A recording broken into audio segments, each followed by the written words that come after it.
পাইলটের উড্ডয়নের ত্রুটির জন্য এই দুর্ঘটনা ঘটেছে। ট্রেনিং এয়ারক্রাফট এইটার উপরে বিধ্বস্ত হয় এবং এর ফলে 36 জন মারা যান।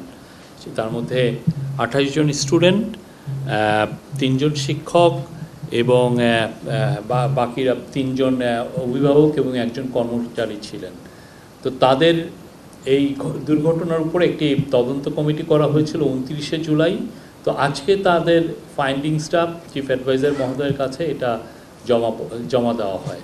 এটা জমা দিয়েছেন ইনভেস্টিগেটিভ কমিটির প্রধান লেফটেন্যান্ট জেনারেল কামরুল আহসান, উনি principal staff officer of the arm forces division.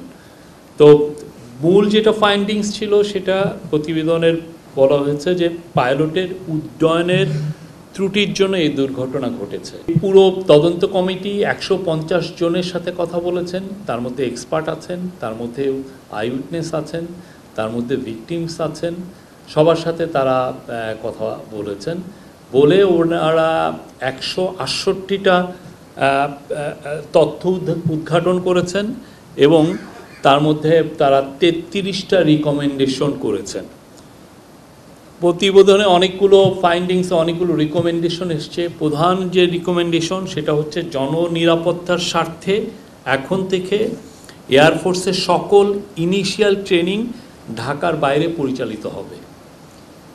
এটা এখন থেকে এটা আর মানে ট্রেনিং এটা সুপারিশ করা হয়েছে এবং এটা চিফ অ্যাডভাইজারকে জানানো হয়েছে। এবং রাজুকের যারা নীতিমালা, আপনারা জানেন যে এই স্কুলের এটার আরেকটা ফাইন্ডিংস ছিল যে এই স্কুলটা রাজুকের যে বিএনবিসি, যেটা বাংলাদেশ ন্যাশনাল বিল্ডিং কোড, সেটার আওতায় রাজুক তার বিল্ডিংয়ের অ্যাপ্রুভাল দেয়। এইটা বিএনবিসির আওতায় এই বিল্ডিংটার অ্যাপ্রুভাল হয়নি এবং এই বিল্ডিংটার এই জায়গাটায় যেই জায়গাটায় তার বিল্ডিংটায় মিনিমাম 3টা সিঁড়ি থাকার কথা ছিল, সেখানে সিঁড়ি ছিল মাত্র একটা মাঝ বরাবর। ফলে যদি আরও 3টা, তার যদি 3 সেট অফ স্টেয়ারকেস থাকতো তাহলে এক্সপার্ট কমিটি, তদন্ত কমিটি, তাহলে ক্যাজুয়ালিটির সংখ্যা আরও অনেক।